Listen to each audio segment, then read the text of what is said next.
So what according to you sir మంచి cinema అంటే వినోదమా? Everything everything is a good cinema. It's creative.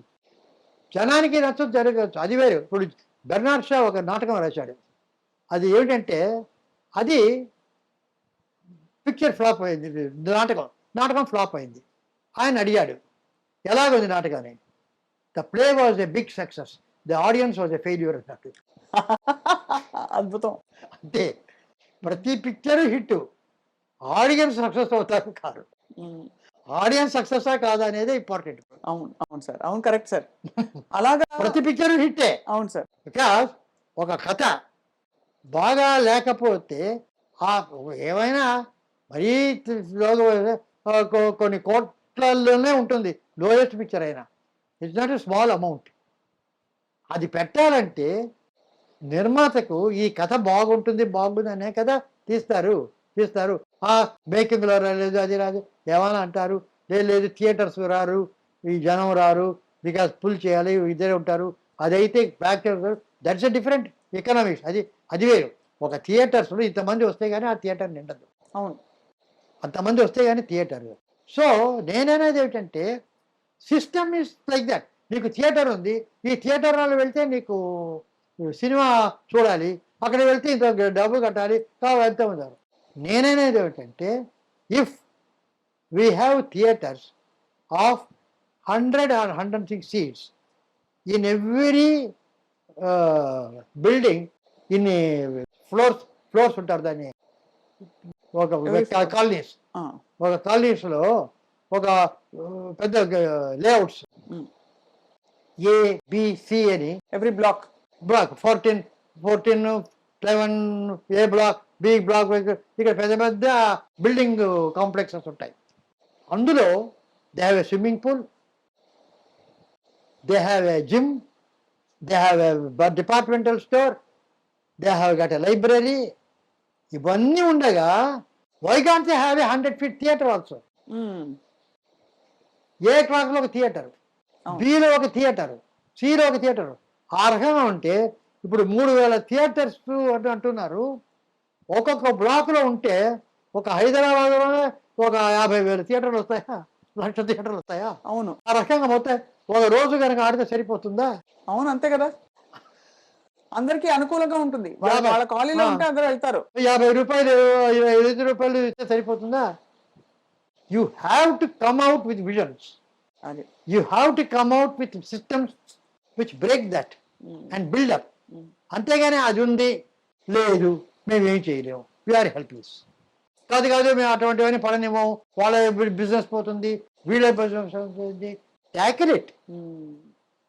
It, achieve it, solve it. We do good for the పీపుల్కి entertainment కావాలి. వాళ్ళు ఏం చేయరు, మొబైల్లో ఎంటర్టైన్మెంట్ చూసుకుంటారు. క్రియేటివిటీ అలా అయిపోయింది సార్. చిన్న చిన్న రీల్స్ పెట్టి ఎంటర్టైన్ చేసేస్తున్నారు అందరూ. బట్ ఏమైందంటే that's not entertainment. Theatre experience కావడానికి because they are not able to go. అది లేక దీంతో బట్ అది ఈవినింగ్ అంటే ఎందుకు మొబైల్కి వస్తారు? అంతే కదా. దట్ ఈస్ మెనోరా థియేటర్, ప్రివ్యూ థియేటర్స్లో చూస్తాం లేదా సినిమాలు. ఎంత ఉంటుంది ప్రివ్యూ? స్మాల్ థియేటర్స్ ఉంటాయి. We are seeing, why can't we do it? Somebody have to come forward. No big investment. ఎంత బిగ్ ఇన్వెస్ట్మెంట్ జరుగుతున్నాయి, అంతా 100 కోట్లు 1000 కోట్లు. What is all this? There is no dynamism. మీరు నిజం చెప్పారని మళ్ళీ అడుగుతున్నాను. మీకు నిజంగా 93 ఉన్నాయా?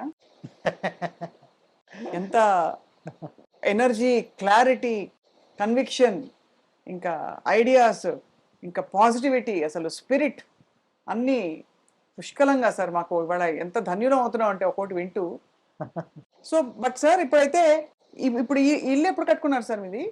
ఇదా ఓ 10-12 సంవత్సరాలు అయింది అంతే. అంతేనా? అది నాకేమిటంటే ఇల్లు, నాకు పెళ్ళైన కొత్తలో నేను నా వైఫ్కి చెప్పేది ముఖ్యం అంటే ఇన్కమ్ వస్తుంది. ఆ రోజులు ఏదో మాకు 200-250 రూపాయలు జీతం.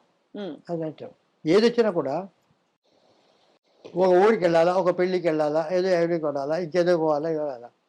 ఇవన్నీ ముందే మనకు తెలుస్తుంది, ప్లాన్ చేసుకోవచ్చు. ప్లాన్ చేసుకోకుండా వచ్చేది ఒకటే సిక్నెస్, హెల్త్ ప్రాబ్లం. అది ముందు తెలియదు ఇది వస్తుందని, ఉన్నట్టుండి జ్వరం వస్తుంది, అవును. డాక్టర్ దగ్గరికి వెళ్ళి హాస్పిటల్కి వెళ్ళాలి. సో అది ప్లాన్ లేకుండా వస్తుంది కనుక రాగానే ఒక 100 రూపాయలు వచ్చి 10 రూపాయలు చేసి హాస్పిటల్కి అని అక్కడ పెట్టేయాలి. దాన్ని ముట్టుకోకూడదు, ఓన్లీ ఫర్ హాస్పిటల్, వైద్య నిధి. అంతే, వైద్య నిధి అక్కడ పెట్టేయాలి. మిగతా అంతా నువ్వు ప్లాన్ చేస్తే చేసుకోవచ్చు. సో అది నాకు చెప్పాను ఫస్ట్, ఇది మాత్రం రెగ్యులర్గా ఉండాలి. You should never do anything lack of money during sickness. పెళ్ళికి పోతే వస్తుందో లేకపోతే లేదు, అంతే. సిక్నెస్ కెనాట్ గో బి, డాక్టర్కి వెళ్తాం లేకపోతే లేదు, అది చేయలేం. సో ఇల్లు కట్టడం అంటూ వచ్చినప్పుడు నాకు ఎక్కడ కడతారంటే విజయ హాస్పిటల్ దగ్గర కడతాను అన్నారు. అలా వచ్చింది ఇక్కడే సార్ విజయ ఇక్కడ హాస్పిటల్. అంతే పక్కనే 5 నిమిషాలు. నాగిరెడ్డి గారు హాస్పిటల్ కట్టారు, మాకు అంతా మేము ఆస్థాన విద్వాంసులు, సో ఇక్కడ కడతాను. దుఃఖపాటి మధుసూదనరావు గారు అడిగారు, సరే ఆళ్వారు మంచి మంచి ప్లాట్స్ ఉన్నాయి అక్కడ, నేను విజయ హాస్పిటల్ దగ్గర కడతాను అనుకున్నాను. ఇదేమిటే శుభమాని ఇల్లు కడతా ఉంటే విజయ హాస్పిటల్ దగ్గర మంచి ఉన్నాయి అన్నారు. సార్ మంచి అంటే ఏమిటి, ముందు ఒక చిన్న గార్డెన్ ఉంటుంది, వెళ్ళగానే చూసేవాళ్ళకి వచ్చేవాళ్ళకి, లోపలికి వెళ్ళిన తర్వాత డ్రాయింగ్ రూమ్ కూర్చుంటాం, బెడ్రూమ్ ఉంటుంది. విజయ ఇక్కడ అయినా వడపల్లి అయినా సరే, ఆళ్వార్పేట అయినా సరే, ఆఫ్రికా అయినా సరే, స్విట్జర్లాండ్ అయినా సరే, ఆ బెడ్రూమ్లో ఒక బెడ్ ఉంటుంది, కర్టన్స్ ఉంటాయి, ఒక టీవీ ఉంటుంది, ఫోన్ ఉంటుంది, టేబుల్ ఉంటుంది, అంతే. ఎక్కడికి వెళ్ళినా ఇదంతా కూడా ఏ ప్రపంచంలో ఎక్కడికి వెళ్ళినా బెడ్రూము, అటాచ్డ్ బాత్రూము ఇది ఉంటుంది, ఎక్కడికి వెళ్ళినా ఇదే ఉంటుంది. ఈ బయట ఎవరికి, బయట నుంచి చూసేవాళ్ళకి, నేను ఎటువంటి ఇల్లు ఉన్నానో అని నలుగురికి తెలియడానికి నేను ఇంట్లో ఉండాలి, not for my self.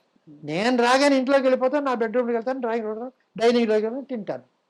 I don't need a big exterior. ఆ రాగానే ఒక పెద్ద పోర్టికో అక్కడ రావాలా, ఇచ్చేవాళ్ళు ఎవరికి, నలుగురు చూస్తే ఎలా ఉంటుంది అని అనేది నా మనసులో ఉన్నప్పుడు అవన్నీ వస్తాయి. నాకు అది లేదు. I want my comfort, I want to go nearest Vijay 5 minutes. ఎమర్జెన్సీలో అర్ధరాత్రి ఏదైనా ప్రాబ్లం ఉంటే హాస్పిటల్కి వెళ్ళాలి, విజయ హాస్పిటల్కి వెళ్ళాలి, అది నాకు ఇంపార్టెంట్, నాట్ దిస్ హౌ ఇట్లు ఉన్న దాంట్లో ఆ దాంట్లో మళ్ళీ కోత చూద్దాం అని చెప్పా. అలా తేలిపాటి చూశాడు, వీడిని మార్చలేమనుకున్నాడు, తెలియదు ఆయన.